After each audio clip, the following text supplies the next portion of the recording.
download of the handout we'll use for discussion today. So give us just another minute and we'll get started.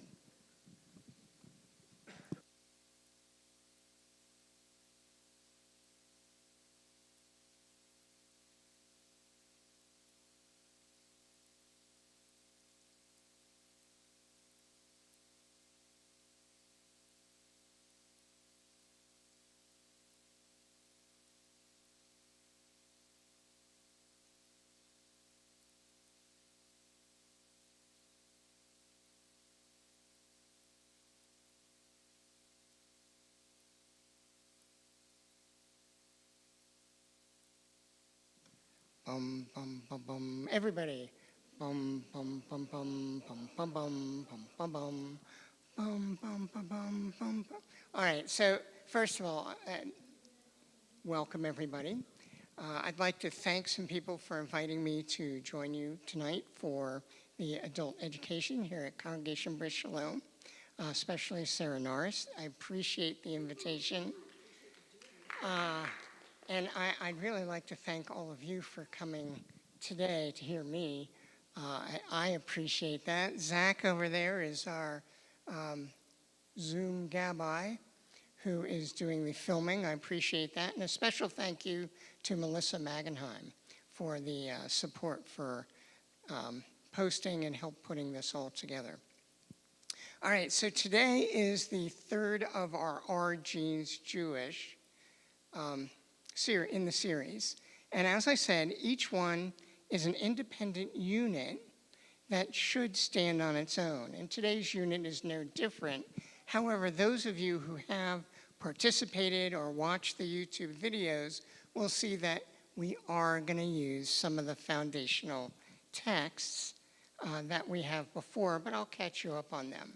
So here's an outline of what we're going to discuss today. And that's really just starting with those. And there are three basic foundational texts, which I'm sure all of you will recognize. And we'll build on that to then move towards an introduction to what is cloning. And I want everyone to be on the same page as we discuss the cloning of both animals and humans. So we're going to start out with animals, because that's pretty straightforward. And you'll say, whew, gosh, the discussion here is relatively easy. I don't have to stretch my mind too much for cloning of animals. We'll go through that and look at the rulings in the Jewish law that permits, doesn't permit circumstances for animals. But then we're going to spend the majority of the second half talking about the potential for cloning humans. And indeed, you can imagine there's lots of ethical considerations involved with cloning another human. And we'll see that the rabbis have imparted to us some wisdom and at least drawn upon a deep history, both in the Talmud and the Mishnah and other areas, so that we can at least feel comfortable in getting a groundwork, a framework, if you will, towards what might be applicable towards cloning. And then I'm going to try to blow your mind, just have you think outside the box and look at a couple of interesting Judaic conundrums. All right, are we ready to go? All right. So when we talk about the Torah, we've always referred to the Torah, if you will, as the Jewish book of life. The human genome, in contrast, is really the book of man. So let's consider this book. Where do we see the book? The book has been engineered to exist and fit into a single cell. Indeed, every single cell, or almost every single cell in our body, contains an exact copy of this book of man. You need a microscope to see the library. Now, the coded chapters of the human genome describe the wonders of how we survive as humans in the universe. Our question today is, are we allowed to approach copying that book of man? Now, I want to start you off with a couple of statistics. Let's see. I said every single cell has DNA. Anyone know how many cells we have in the body? And just, I'd like to say I'm average, but the average human body? Millions. Anyone else? Ken's lifting up. Billion. Anyone else? Trillions. Actually, we've got about 30 trillion cells that make up our entire body. Now, in those cells, how many base pairs, nucleic acids, do we have in each individual cell? Four different nucleic acids, but if you added up all the number of them in the genome, how many do you think it is? 36. We got a few more than that. There are 3 billion base pairs per cell. That codes for roughly, for the human genome, about 19 to 20,000 different genes or potential proteins. Okay, so if you take all those numbers and look at that book, how many pages would 3 billion nucleic acids take to write down? I'm not sure it would fit in the Library of Congress unless it's electronic. It would be about 2.3 million pages for an average paperback book. So we're talking a huge amount of material wrapped, tiny, condensed into a single cell. Now, if we were to take all that DNA from a single cell and unfold it and stretch it, how long do you think that would be from a single cell? No, it would be about as tall as Ira is. He's not here, but I see Deb. It's about 6'5". Some people say 6'6". Sometimes they stretch it a little bit taller, but let's just think about that now. We have 30 trillion cells, 7 feet of DNA in each cell. That would go about 500,000 times around the earth from one person. It would also go about 1,500 times around the moon and back, and 4 times around the sun and back. So we're talking a huge amount of material when we talk about cloning. All right, so those were the fun facts. Let's get down to Judaism and ethics. Oh, our overarching question, if you will.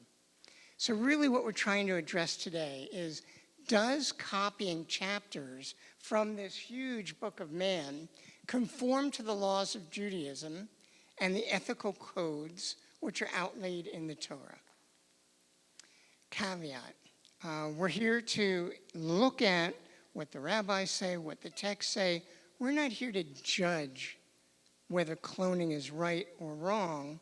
What we're doing is just exploring those basic concepts to allow you to decide whether you feel it's morally and ethically okay.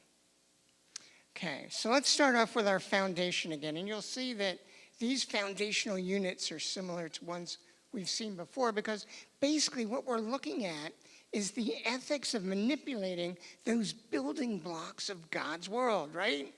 And that comes down to a balance, as we've discussed before, between God's giving us the earth and God's saying that we should be caretakers. So it's really man's stewardship of that creation.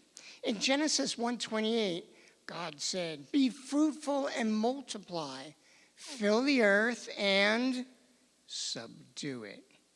And that's that key word again, subdue it. Mastery and closeness with Hashem. But God also said, "Behold, I have given you all herb yielding seed that is on the surface of the earth, and every one of the trees that bears fruit. They shall be yours for food. Indeed, I've given you all the tools necessary to survive and thrive."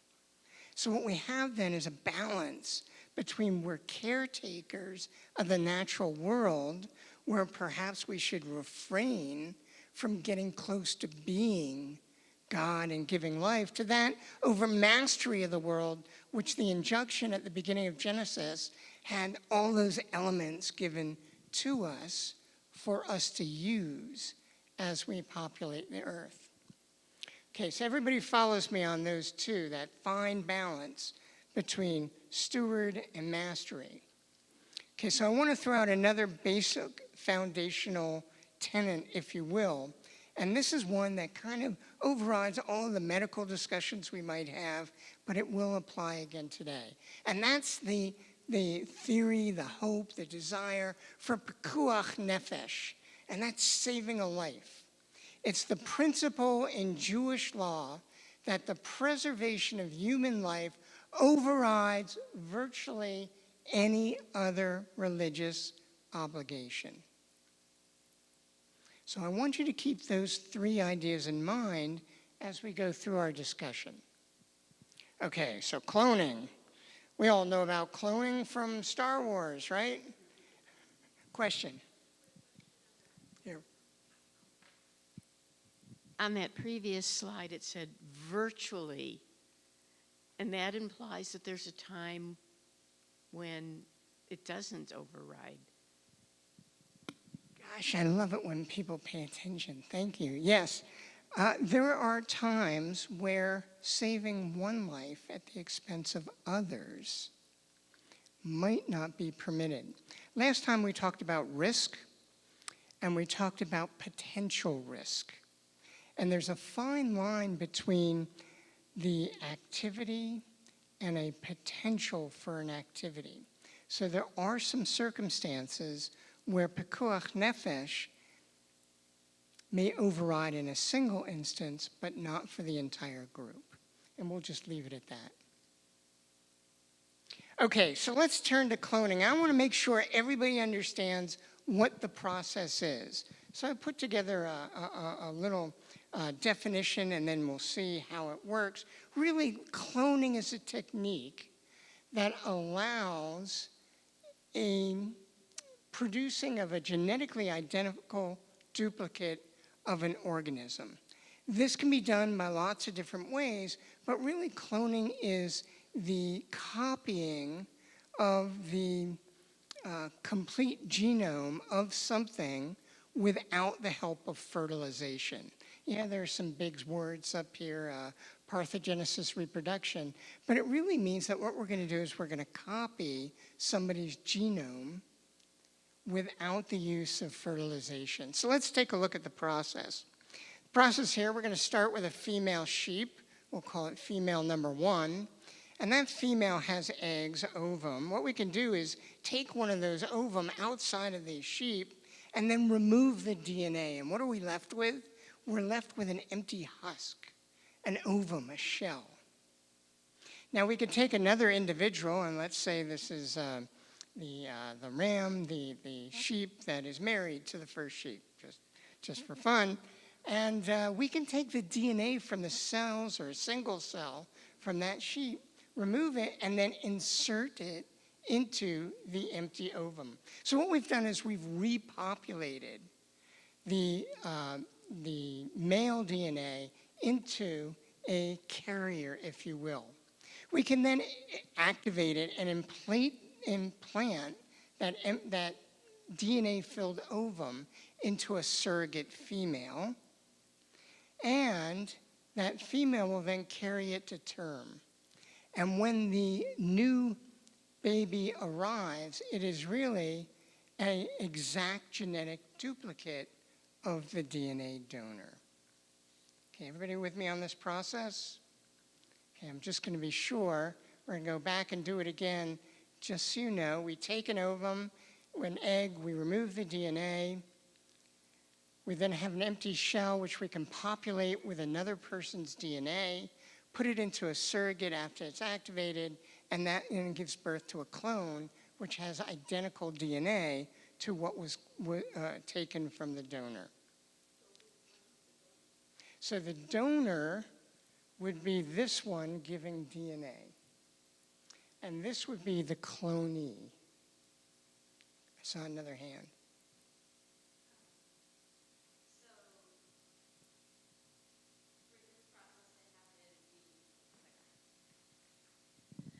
So usually when like life is formed, right, it has the genetics of one partner and the other partner, and then they combine. But with an empty ovum, it's just the one, right? And so there's no combining of anything, like the empty ovum doesn't affect it. That is correct. So the empty ovum is just a vessel, a vehicle for the, I don't want to call it parasitic DNA, but the DNA from an individual to transfer that to a newborn. So there's nothing coming from the female other than that empty husk. Well, how about the mitochondrial DNA?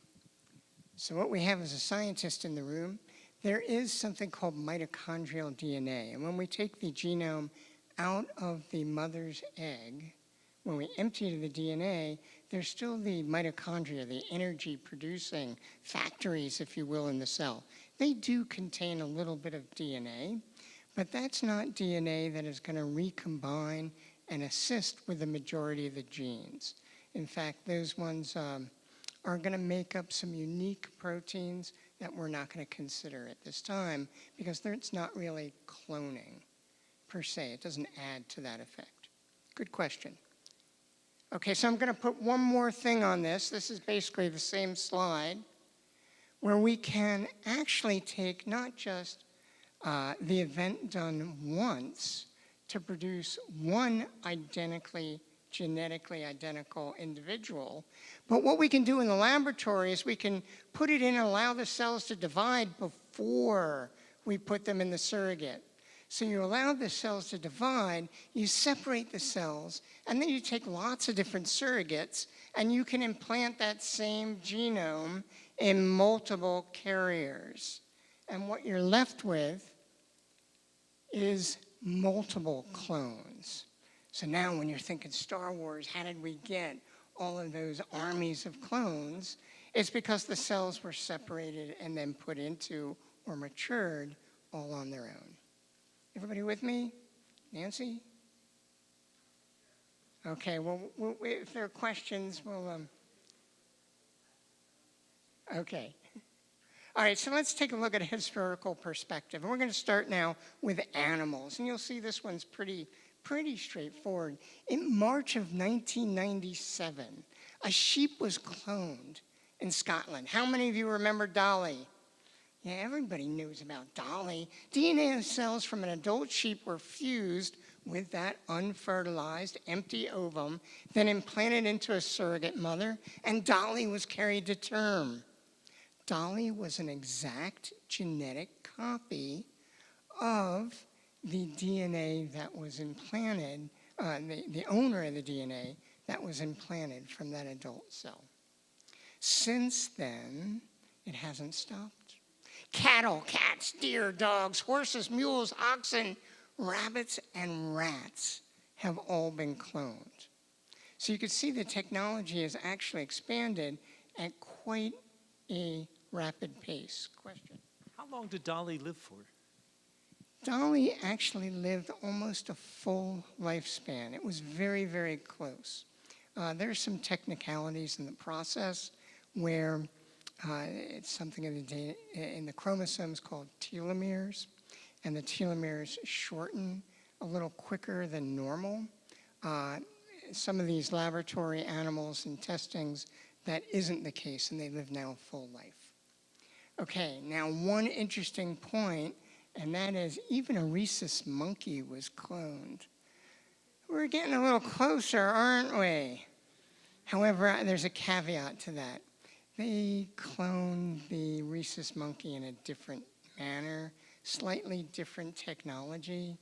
What they did was an in vitro fertilization, let it grow and grow and multiply, and then separated the cells, and that's what they used to impregnate the surrogate hosts. So we're not quite yet there, but we're getting closer with people. Question? Are clones fertile? Can clones reproduce? Clones are identical to the individual from which the DNA came from. Yes, they can reproduce. Question? Well, they are, but maybe They're not, because I keep going back to the 3 billion base pairs. In nature, those base pairs don't reproduce exactly. That's where we get the mutations and the fuel for natural selection and evolution.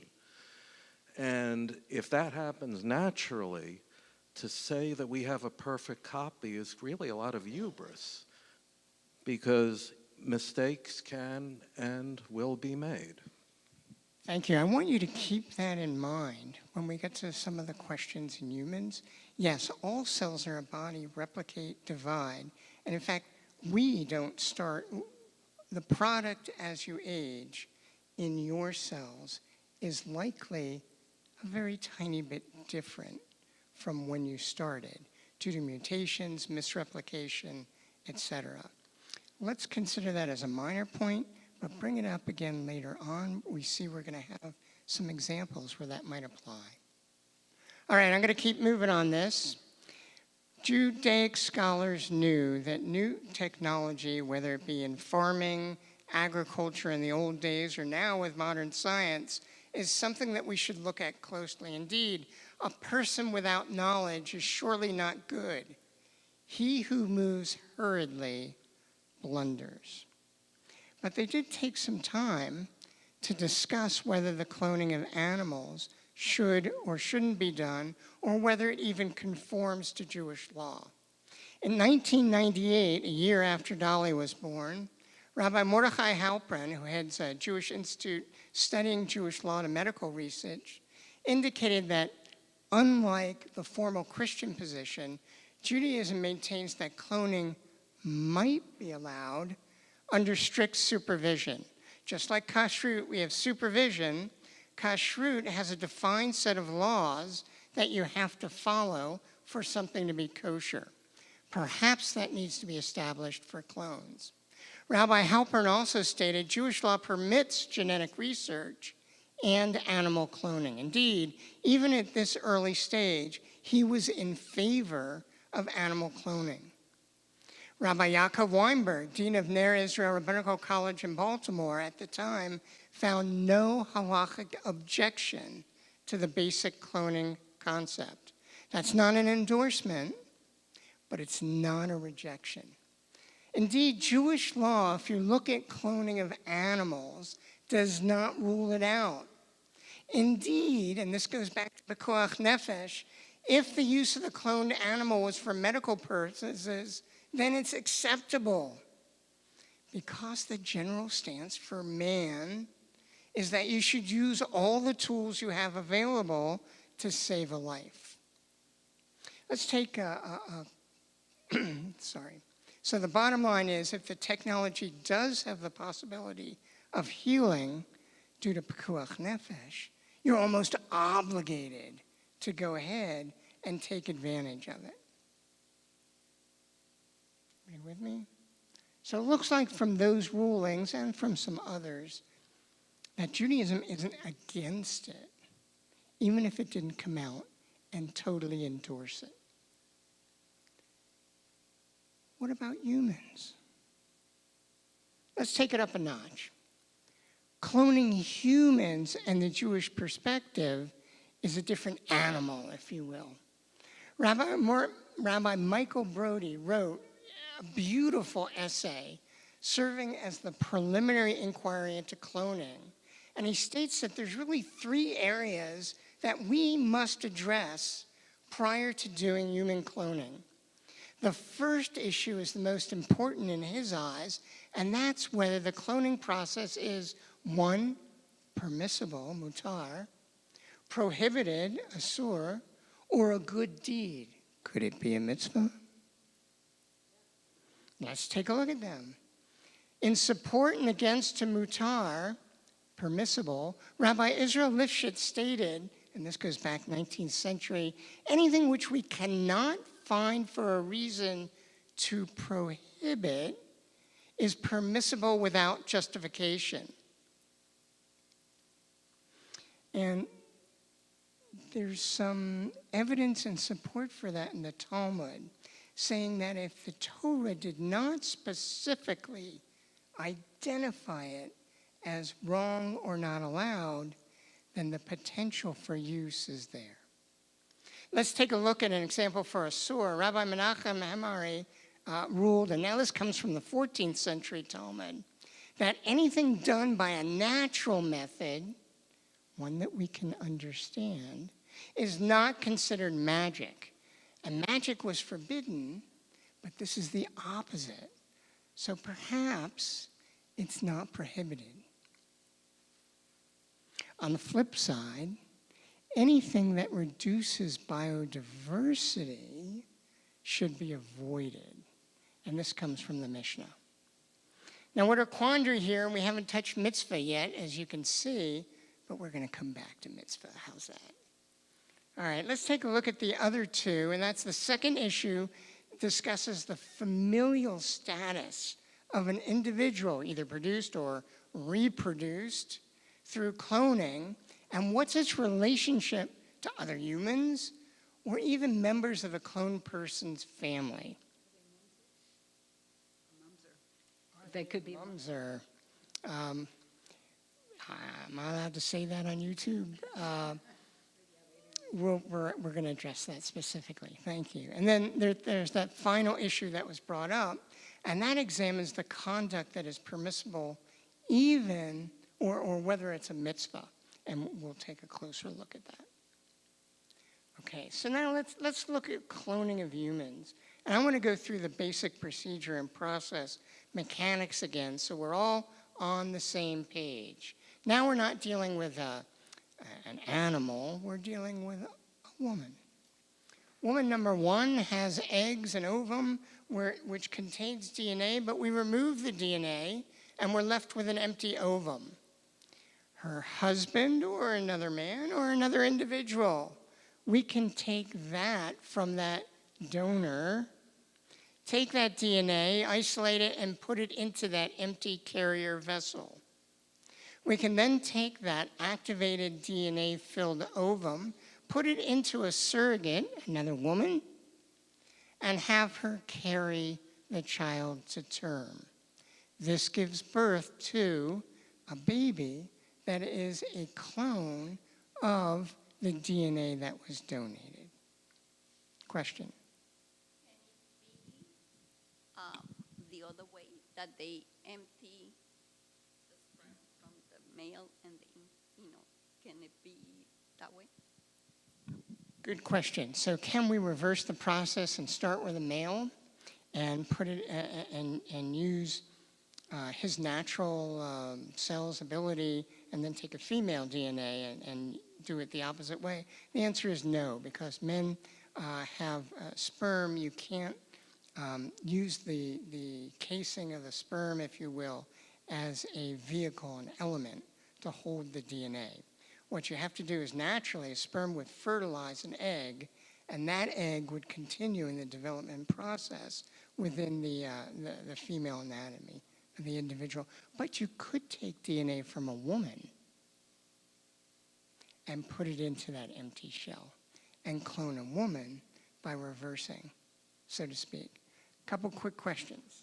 Oh, you answered mine just now. Could you compare this to surrogate birth? Awesome question. Indeed, surrogate birth is where you do in vitro fertilization. So you collect the eggs from a woman, you collect the sperm from a man, and you combine them together in the laboratory. You then actually grow the cells into a couple divisions, and then you implant it into a surrogate woman. So from that respect, it's not all that different, except it's combined. And that's the way, that follows a normal pattern of birth. And we're going to see some examples where we use that to either help our argument or not. One more question before we move on. So in the case where you discover you're related to each other and you're having children who have dysautonomia or other Jewish genetic diseases, so if you take it and you clone it, you don't have the Jewish genetic disease? I think what you're asking is, are there circumstances or applications where this would be desirable to do? Say in the case where you have either two individuals who maybe have disorders that they don't want to pass on to their children. So let's keep that in mind, and that's going to be one of the conundrums we're going to discuss. I like this audience. They're good. They're good. All right. So let's see, where are we now? Man's creation and purpose. Let's look at some of the texts that might support or not support the human aspect of cloning. And God said, let us make man in our image, after our likeness, and let them have dominion over all the earth. So God created man in his own image. In the image of God created him, from Genesis. And that was immediately followed by a verse. God said, be fruitful and multiply. Fill the earth and subdue it. This is a commandment from Hashem to replicate, to fill the earth, and to use the tools necessary to do it. Indeed, it gets back to one of those questions we just talked about, in vitro fertilization. This is a technology that has some overlapping components. Yes, it's clearly different, but maybe we could use it as a basis from Jewish law to ask about cloning. In vitro fertilization and artificial insemination, now this is using a husband's sperm because it's an orthodox ruling, is generally regarded as halakhically permissible. Indeed, it's a way through which it's a mitzvah. The mitzvah of Peru Uravu, be fruitful and multiply. It's the biblical obligation to have children, or at least lashevet, to sit, to place yourself, to inhabit, to populate the land. The other rabbinic obligation to have children. Indeed, this might support those commands from Hashem for us to do these fruitful and multiply, or lashevet, to inhabit the world. And let's go ahead now. Let's stretch this argument, if you will, and you can see if we're on track or you disagree with it. If the only way to procreate would be through cloning, it would fulfill the obligation, the orthodox obligation, to be fruitful and multiply. Therefore, that's permissible. Hang on one sec. So what we say now is the verse from Genesis that said, subdue it. But let's take a close look. There's a boundary. It didn't say, subdue you. Subdue at the expense or at the benefit of another individual. They were talking to everything that Adam was given around them. There's a boundary where mastery over nature is allowed, but mastery over other individuals is not. Now we can counterbalance that if you want in a legal sort of way. There's an argument that says the Torah tells us to walk in all of God's ways. This could be interpreted as permission to act like Hashem and allow reproduction. There's a caveat to that. The Jewish perspective indicates that to merely manufacture a man or woman is forbidden, but to do it to fulfill commandments might be allowed. Okay, well, technically, a clone of a human being would be their brother, would be basically your identical twin. You would not be the father or the mother of the child, therefore you would not technically be procreating. Interesting. Let's keep that in mind again, and we're going to look at specific examples to support or not support that. Ken? The only argument I wanted to make was in vitro fertilization doesn't need supervision, does it? In vitro fertilization does not need supervision by a rabbi, so therefore it differs from the laws of kashrut. However, there are laws that have to be followed. A lot of them have to do with the protection of life and the waste of life during the process itself? Good question. Let's continue on, and we'll come back, because what I want you guys to do now is I want you to stretch. Everybody, take a stretch. From down below. All right, because now I want to stretch your minds with some of those questions that have been alluded to as we go. Hang on, Hugh had his hand up first.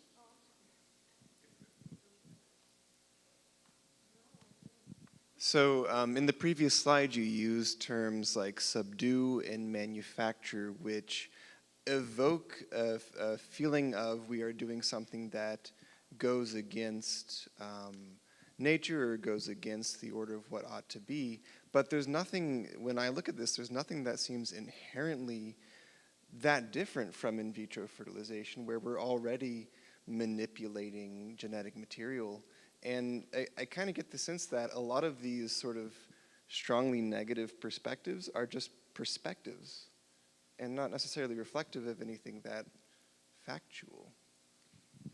I would agree. In fact, I'd say spend an afternoon with Rav Teller or Cantor Mark and study a passage of Talmud where they argue back and forth across the centuries, plus, minus, yes, no, what's in between, what's allowed.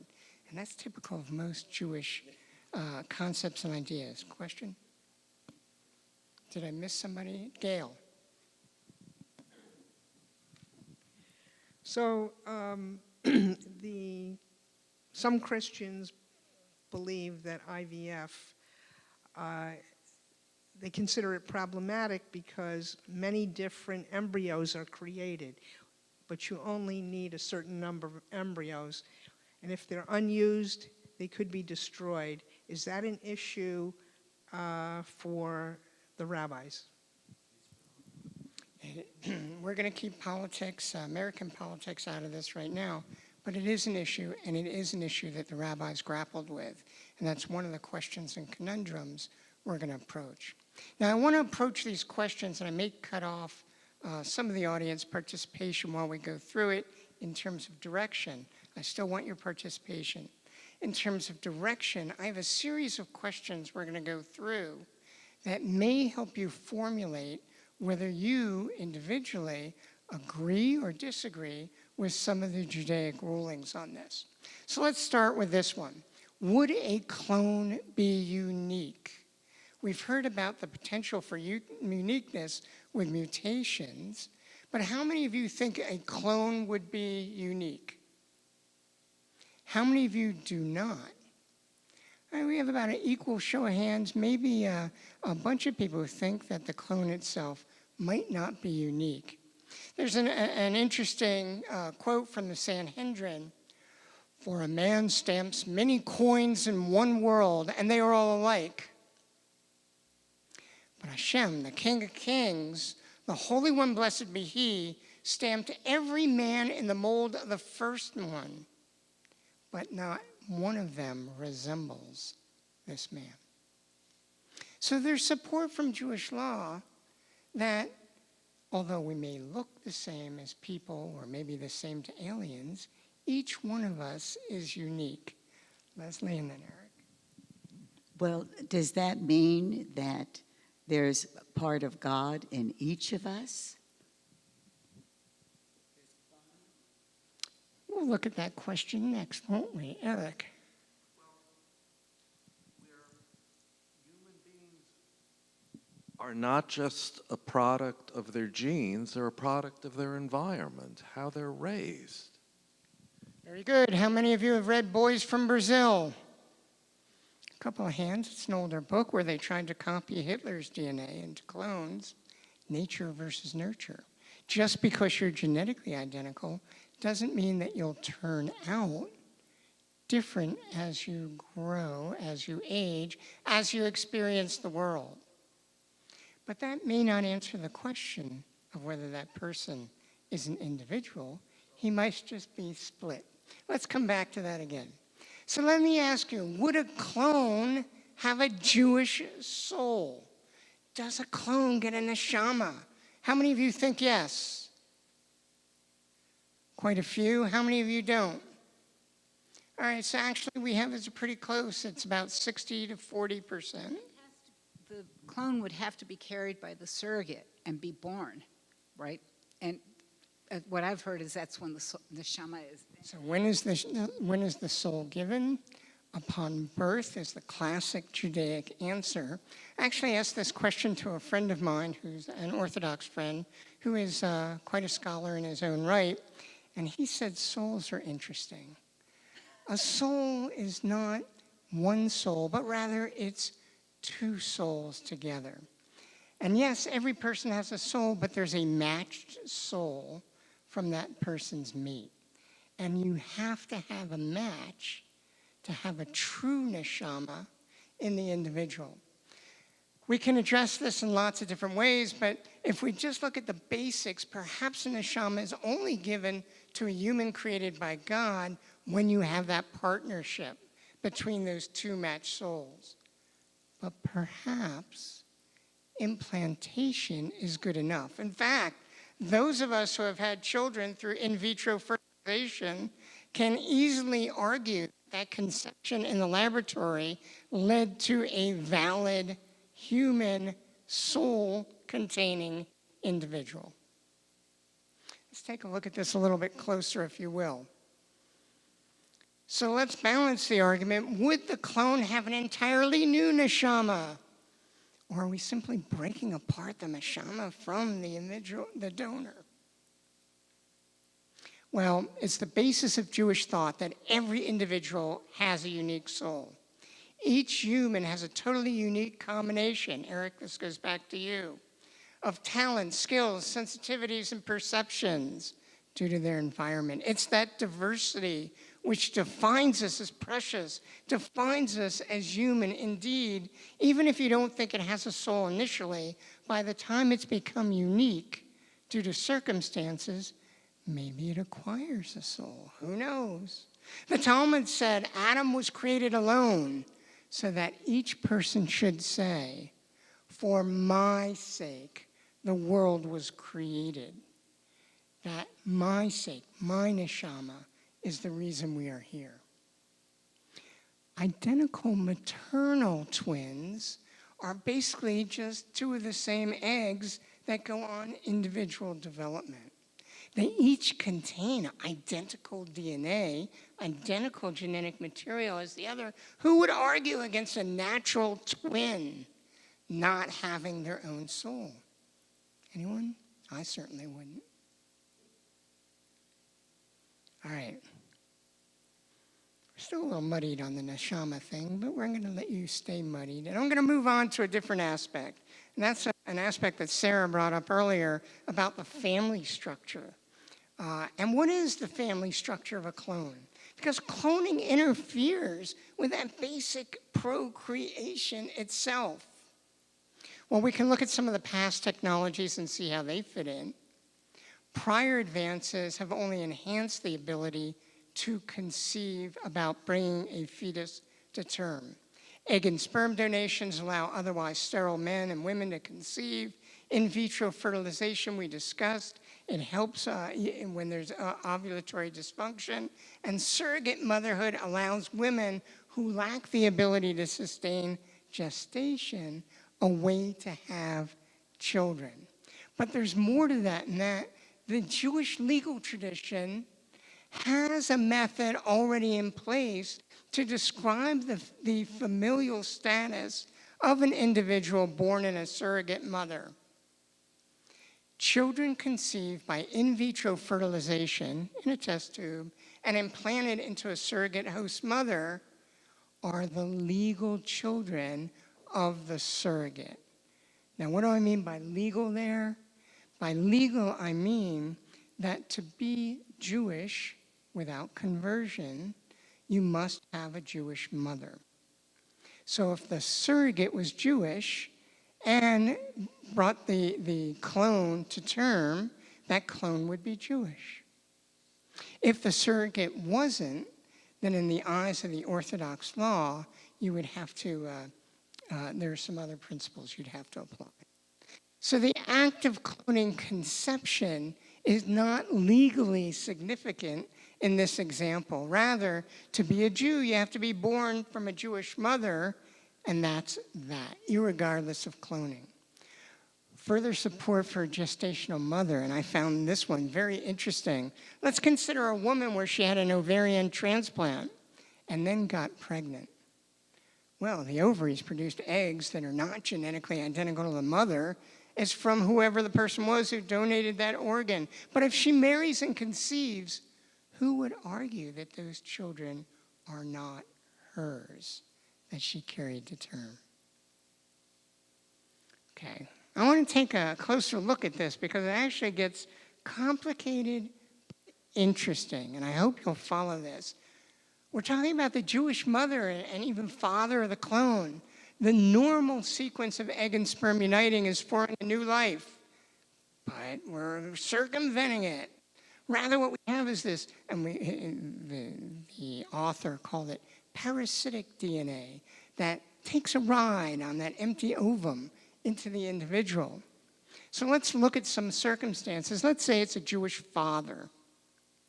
And we take the DNA from a Jewish father and put it into his wife's empty ovum. We then put it back into his wife. She gives birth. That's pretty easy to follow, isn't it? It's the same parents. She brought the child to term. If he was Jewish, she was Jewish, the baby should be Jewish, correct? Indeed, for maternal Jewish identity, you follow the maternal lineage. But where do we follow the father?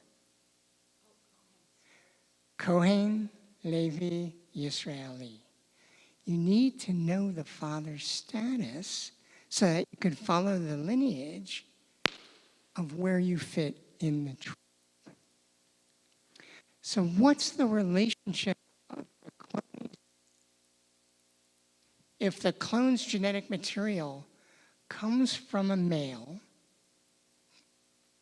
the egg from a Jewish donor, and we implant it into a surrogate mother. For this case, really what we're asking is, what's the religious identity of the child if the surrogate mother is a non-Jew? That's a tough one. It depends on the surrogate according to current status. But this is something that needs to be revisited, especially if we know, say the father's a Kohen, right? What, can you be a Kohen but not be Jewish? Let's stretch that just one more. The Torah commands, honor thy father and mother, but let's take a twist. What if we're cloning a woman instead of a man? And there is no father to speak. Even if you put it into a Jewish surrogate, how would you determine the lineage? Kohen, Yisraeli, Levi. What would it be? Would you go back a generation? We don't know. Those are some of the questions that are still left unanswered. Everybody with me? Okay, how are we doing on time? Okay, a couple more of these. I think you'll find them interesting. I found them interesting. We'll leave it at that. Does the development of human cloning techniques contradict a faith in Hashem?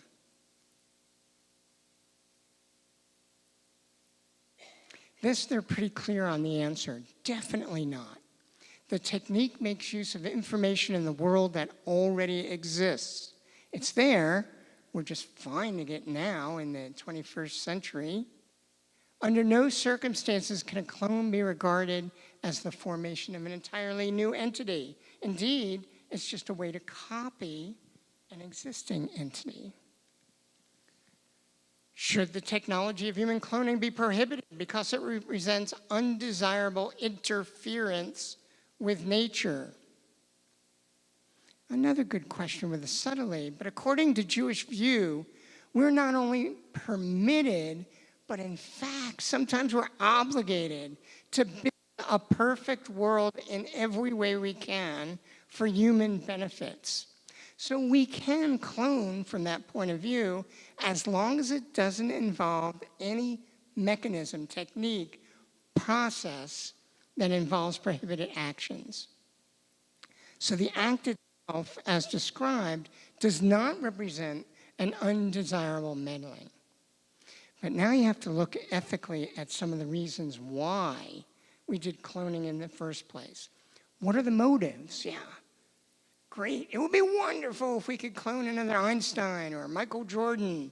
Reality, what we have is just the genetics. And it's the environment, the learning, the circumstances of that individual's life that allow them to be the best they can where they are.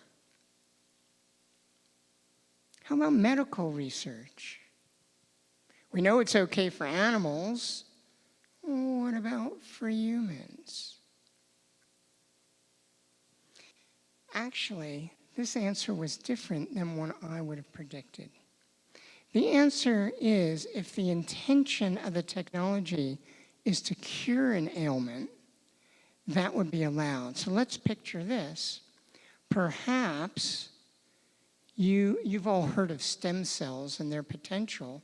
What if you could start the process of cloning and remove those stem cells to allow you, the donor, to heal faster? Would that be allowed? The neshama isn't given until after the child's born, but there's still an element of development that goes on. I can't answer this question, but it is out there. In fact, the Bible commands, "Thou shalt not stand idly by your brother's blood." So it does raise a question whether that is ethically viable. Indeed, what I found more comforting was the following edict, which may impair the ability to proceed on this further. And that is what happens in circumstances where the clone never comes to term. Call it bad cloning, if you will. It took 277 tries before Dolly came to being. That's a huge waste of potential life. Not actual, potential. Perhaps that goes back to risk-reward and real risk versus potential risk. Some might say that the high failure rate violates the Nuremberg Code against performing experiments on people. Can you destroy a clone during the cloning process that perhaps had a mutation you detected early on? Would that be allowed? Well, we all know the Talmud statement, whoever sustains a single life, it is as though he sustained the entire world. But most people don't know what preceded that in the statement. Actually, the whole statement is, whoever destroys a single life, it is as if he destroyed the entire world. So you have a balance there. And that definitely comes into play for the process. Everybody with me? All right, just a couple more here. All right.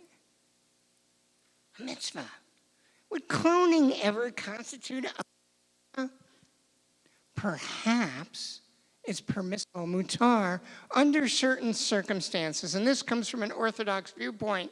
And it's a requirement for man to procreate, not women. Sorry, Orthodox, it's for a man.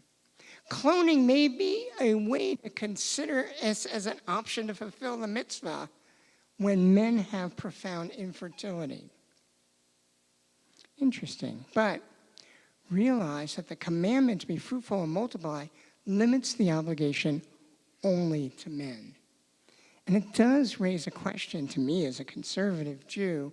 In egalitarian societies, I don't know.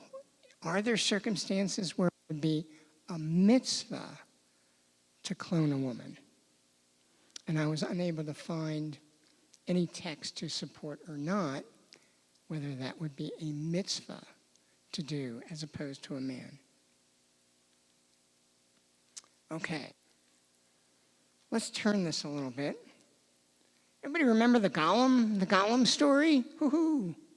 I remember reading that book as a kid. Scary. Does the cloney fall under the halachic category of a golem? The golem itself did not have full human status. He's brought to life by Kabbalistic, mystical incantations. So from that, we know that that Kabbalistic, mystical faith is not permitted.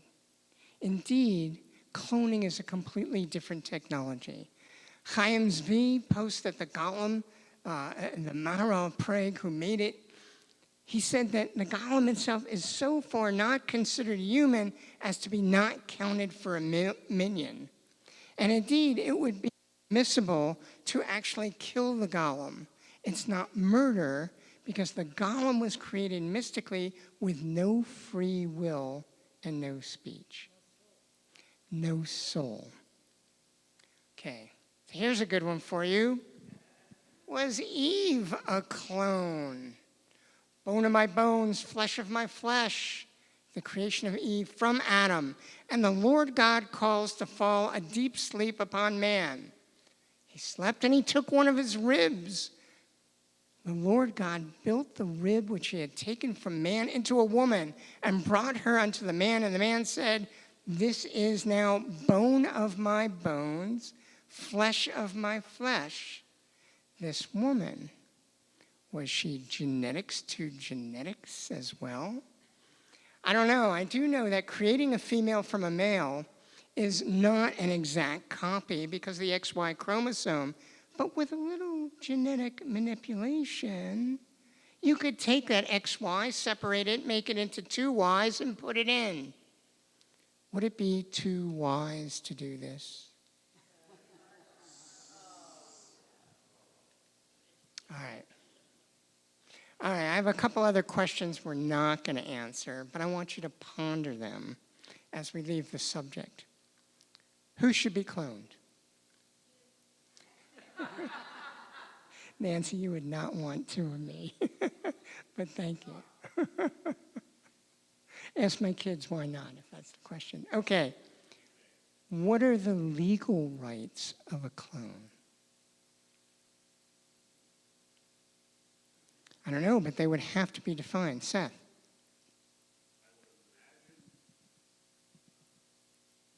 I would imagine they would be the same as any other of your offspring. So you would think that the legal rights would go back to the any child that is born through a natural birth or cesarean section. Possibly, and Jewish law would support part of that point of view, but there are other rights that should be resolved. And I would point to the Torah for the rights there are many commandments where, say, a firstborn male has a commandment to do something. Well, if you're a clone of a firstborn male, are you the firstborn male? Do you need to fulfill those commandments? We don't know. Would you like to be cloned? Show of hands. 1, 2, 3. All right, we had half of one, none. Honestly, I don't know if I would like to be cloned.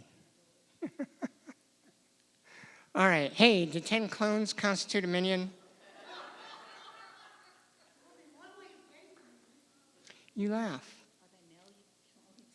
Are they male? They would have to be male clones, I guess, from the Orthodox point of view. I asked my scholar when he was about the question of the neshama, the soul, and he said that every individual clone would have a soul. However, in reality, he also said that it's only half of the pair needed for a full life.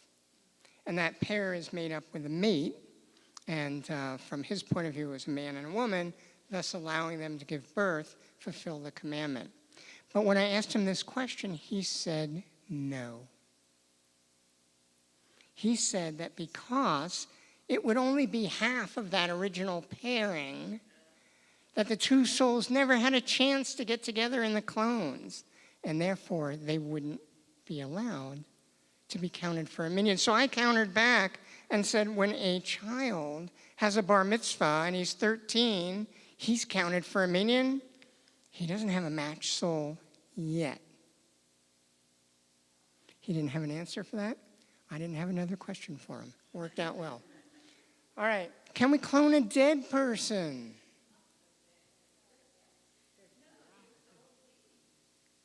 So I have a number of people who have a little revulsion for the idea. I have a couple other people who are thinking, I can hear the wheels.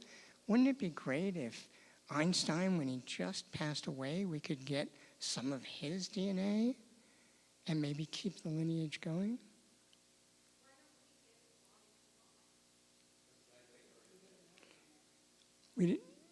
Right, why don't we just have a repository if you're interested in cloning and freeze away some cells?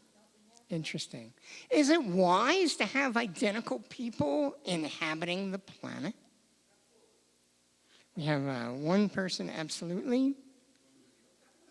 Other people who say there's trouble. All right, I'm not going to answer that one. I'm just going to leave it hanging. And let me give you a summary then. First of all, thank you all for putting up with me. I think I've enjoyed the conversation with you, so thank you. I appreciate that. Let's take a look at what we're left with. There's no clear consensus yet in Jewish law regarding cloning, at least for humans. We have to look at some of those fundamental issues at stake in the reproductive technology and research. Since the technology to clone people is not yet a reality, this is just an academic exercise. But we see that it's not inherently immoral to do so, and is not specifically prohibited unless there's something wrong with the process, such as stealing someone's genome and using that. A general consensus appears to be emerging in the Jewish community that therapeutic cloning, using cloning technology for medical research in animals, would be okay.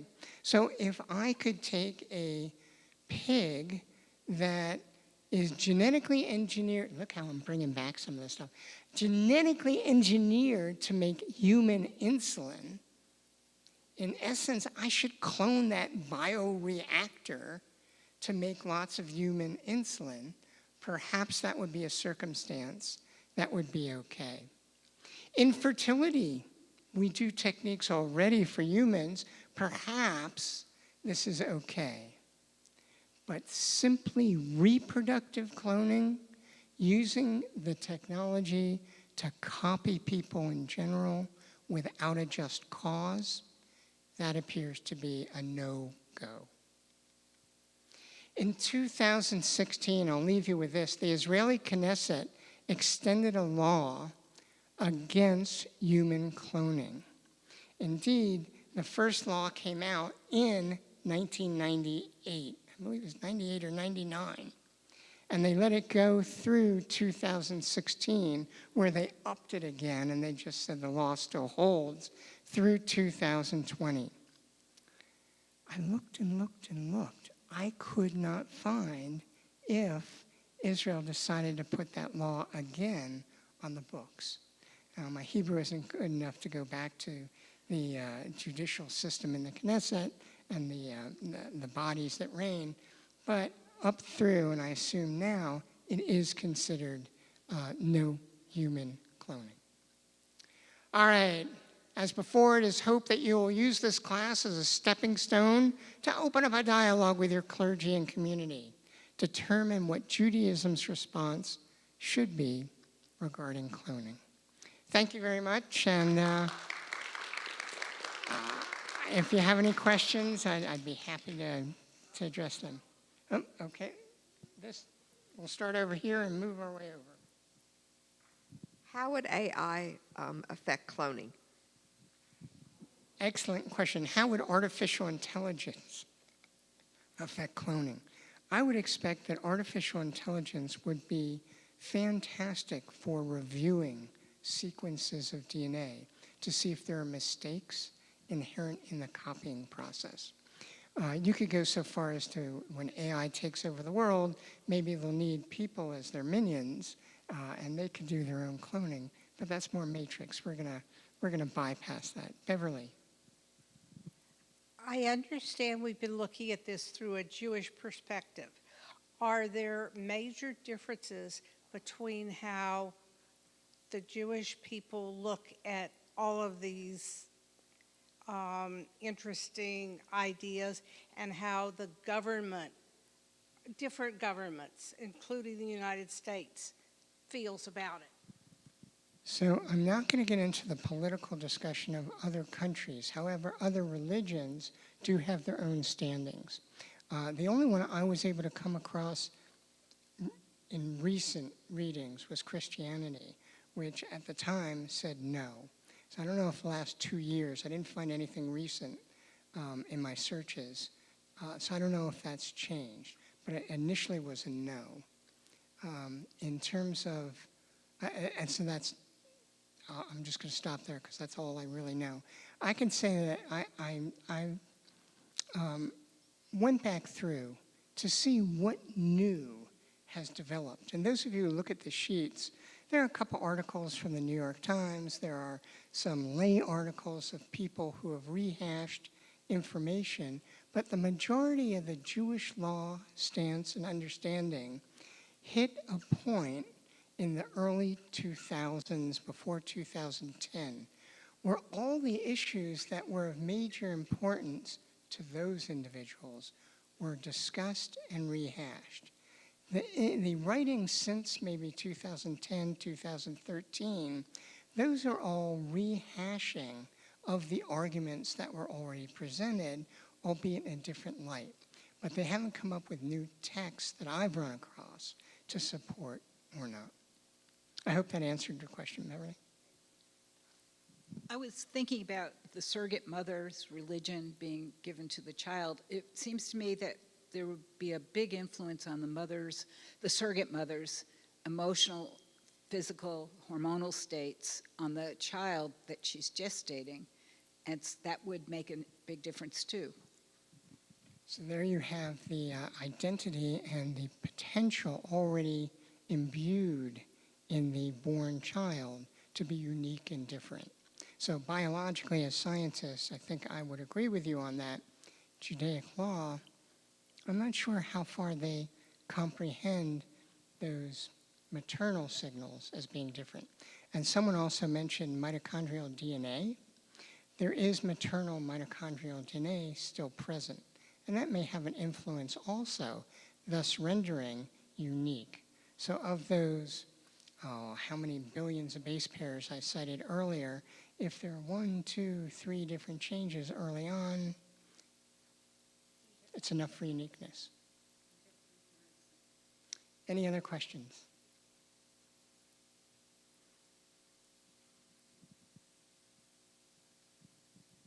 So you've mentioned a few times about potential life as being considered wrong, like a waste of potential life. So under Jewish law, would a woman who is completely fertile but does not choose to have a baby be considered a potential life? Interesting question. My mother would say that's a shanda for a woman to choose not to have a child. That's the individual person's right. So in that case, it's not a waste of life from the, I'm just going to leave it at that. It's an interesting question. I don't want my personal views to come into that, but I've never seen that discussed from the point of view of someone choosing not to have a child as it being a waste. It's just normal. It's happened throughout Torah and biblical. Similar, going back to the similarities between cloning and in vitro fertilization, there are certainly plenty of cases of women who have tried to successfully get pregnant through in vitro and failed many times over. It seems like there are so many boundaries that are just so razor thin between these two spaces. There are, and I know a number of women who have gone through in vitro fertilization, successfully had children, but it took them many rounds. So even with the harvesting of eggs and the merging of sperm in the laboratory, it doesn't always take, and that can be done multiple times. So it is a question of endpoint, if you will, and fulfillment of the commandment. All right, I'm going to take one more question, and then we'll talk afterwards. Like when there is a lot of eggs that they're fertilized, you have to choose a few. So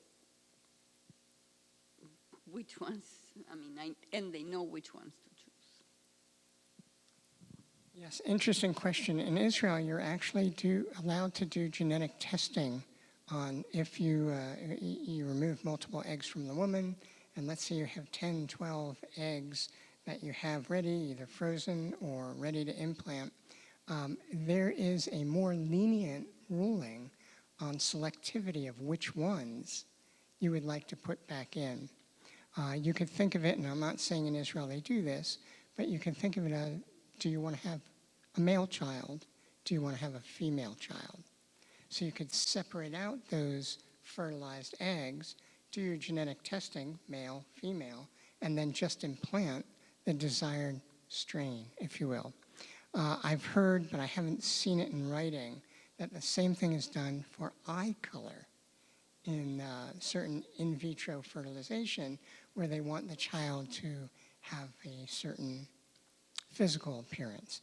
But I have not researched that, and that's only something I heard, and I haven't, so I can't say it's true.